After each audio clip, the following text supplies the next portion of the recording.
She chained my daughter to our own porch. Like she was punishing a dog. That was the moment everything inside me went quiet. Not angry. Not loud. Just quiet. The kind of quiet that happens before a storm breaks. It started that morning, bright sunlight over the quiet neighborhood. My daughter, Lily, was sitting outside with her oxygen tank. Coloring in her sketchbook like always. She's 14, a heart patient. Can't run much, but she smiles like the world is still kind. Then Karen showed up. HOA badge pinned to her chest, fake confidence in her step. She pointed at Lily's medical equipment like it was some kind of eyesore. "This is not allowed on the porch," she snapped, waving a clipboard. "It lowers property value." Lily tried to explain. "Ma'am, it's just my machine. I need it." Karen cut her off. "Rules are rules. You can't keep hospital junk out here." Lily got scared, called me. I was still on duty, just finishing paperwork at the precinct. I told her, "Stay calm, sweetheart. I'll be home soon." But by the time I got there, I froze at the gate. Karen had actually chained Lily's chair to the porch railing. Like she thought she was teaching us a lesson. Lily's hands were shaking, tears on her cheeks. And that damn clipboard sat on the ground with a handwritten note. HOA violation, immediate compliance required. Karen stood there smug, arms folded. "You people think you can ignore the rules. Maybe now you'll learn." You people. Those two words hit harder than anything else. I took a slow breath. Didn't yell. Didn't move too fast. Just unclipped my badge from my belt and held it low, hidden. "You said I need to learn the rules." Karen smirked. "Exactly. Maybe you should read your HOA contract." I stepped closer, calm voice steady. "Lady, you just chained a disabled kid. On private property. My property." Her smile faltered for a second, then she raised her voice. "Don't threaten me. I can call the police." That's when I let the badge flip open. "You already did." Her face went white. And that was just the beginning.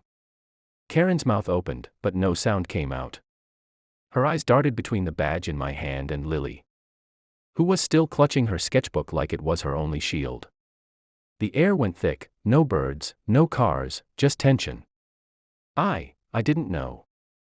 She stammered, taking a small step back. "Didn't know what?" I asked, voice low. "Didn't know she was a child. Didn't know she needed that tank to breathe. Or didn't know who you were messing with." Her chin lifted again, fake confidence, trembling underneath. "Sir, this neighborhood has rules. I'm only enforcing what's written." "By chaining a kid?" I snapped, my voice echoing down the empty street. A few blinds from nearby houses shifted. People were watching, but no one came out. They never did when Karen was involved. Lily's breathing was shaky, and I could hear the faint hiss of the oxygen tank. I knelt beside her, unhooked the chain, and set it aside. "You're okay, sweetheart," I whispered. "Go inside." She hesitated, glancing at Karen, then at me. "Dad, is she going to get in trouble?" I met Karen's eyes. "She already is." Karen's phone buzzed. She looked at it, and her expression changed, calm to panic. I caught a glimpse of the screen reflection in her sunglasses. "Officer request received, report of child abuse at my address." I realized it instantly, she'd called in a fake report. "About me." "You didn't," I said quietly. Karen swallowed. "I had to make sure you understand who's in charge here." That's when two patrol cars turned the corner.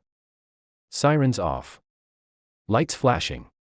My own officers, my team, stepping out, confused. Karen lifted her voice again, pointing right at me. "That's him. He's the one hurting the child." And for a moment, even my own officers hesitated. Because they didn't know yet. They didn't know the truth. I took a slow breath, squared my shoulders, and said, "All right then. Let's do this your way." I slipped my badge into my pocket, hid it again. Sometimes justice works. Better when people show who they really are before you prove who you are. Karen smirked, thinking she'd won. Finally, she said, "Now maybe we can have this man removed from the neighborhood." But she had no idea. The next move wasn't hers anymore. The officers stepped closer, cautious but uncertain. One of them, Officer Ramirez, looked at me with a frown. "Sir, we got a call, possible child abuse, minor restrained outside the home." Karen folded her arms, smug again. "Exactly. I called it in. I saw it with my own eyes. I didn't say a word. I just watched her dig her own grave." Ramirez glanced at Lily, who was standing behind the screen door, pale but safe now. "That the kid?" Karen jumped in before I could answer. "Yes. That's her. He chained her up like some kind of punishment. I told him it's against HOA rules, and he attacked me." Ramirez raised an eyebrow. "Attacked you?" "Yes. He was aggressive. Look at him, he's not even denying it." I stayed calm, hands visible, voice steady. "Officer, you mind checking the security camera above the porch before we go further?" Karen's face froze. "What camera?" "The one that's been running since last year. Records every minute." I tapped my phone. And the live feed popped up, clear as day, time-stamped. Everyone watched as the footage played, Karen approaching Lily, waving her clipboard, shouting, yanking the chain from the porch rail, and locking it around the wheelchair frame. Lily crying. Karen smirking. The silence afterward was heavy. You could feel it press down. Ramirez looked up slowly, eyes hard now. "Ma'am, you want to explain this?" Karen's voice cracked. That's not what it looks like. She was in violation. I was enforcing. HOA rules don't allow you to restrain a child, Ramirez said flatly. I finally pulled my badge back out. "You can cancel the report." Police Chief Daniels. "I'll be filing charges for false report, unlawful restraint, and harassment." Karen's mouth fell open. You're the chief." I nodded. "And you just tried to frame me in front of my own officers." Her confidence shattered. The color drained from her face. She took a step back, mumbling, "This can't be happening." Ramirez looked at me, unsure. "Chief, you want us to?" I cut him off quietly. "Not yet. Let her talk." Because I could see something else in her eyes now, fear. Yes, but also something deeper. Like she was hiding more. She muttered under her breath, "You shouldn't have come back here. You don't know who owns this place now." I frowned. "What did you just say?" Karen smirked again, shaky but defiant. "You think you're the one in charge here? You're not. Not anymore." And that's when I realized, this wasn't about HOA rules. Something bigger was going on behind those property lines. Karen's words echoed in my head, "You don't know who owns this place now." I stared at her, trying to make sense of it. "What do you mean?" She looked around, lowering her voice, that fake authority trembling into fear. "They told me to keep you quiet. To push you out before you started asking questions." "Who told you that?" I demanded. She didn't answer. Just took a step back.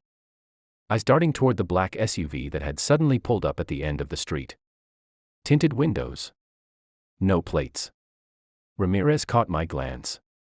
"Chief, you expecting backup?" "No," I said slowly. "I'm not." The SUV idled there, engine low and steady. Then it rolled forward, smooth, confident. My gut told me this wasn't random. Karen's voice dropped to a whisper. "You don't understand, Chief. They bought the whole block. They own the HOA."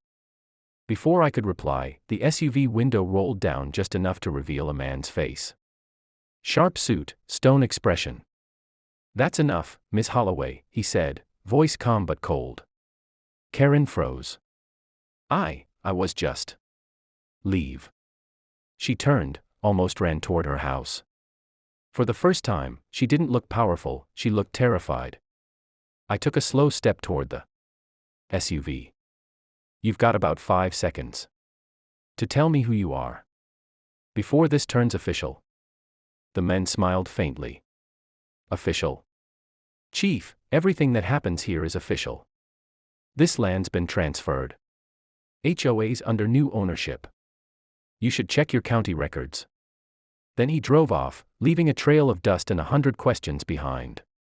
Ramirez exhaled. Sir. What the hell was that? I looked back at Lily, standing at the door again, clutching her sketchbook to her chest. I smiled faintly. Something tells me our little HOA drama just became a bigger case. He nodded, uneasy. You want me to call for backup? I shook my head. No.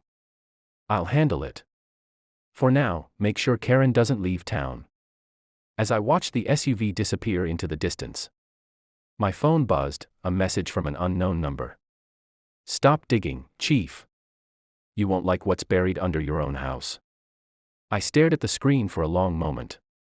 Then slipped the phone into my pocket. Sometimes, justice doesn't end with an arrest. Sometimes, it begins with one. I looked at Lily, smiled gently, and whispered, We're gonna be fine, sweetheart. Dad's just getting started. Because if they thought chaining my daughter would scare me, they forgot who they were messing with.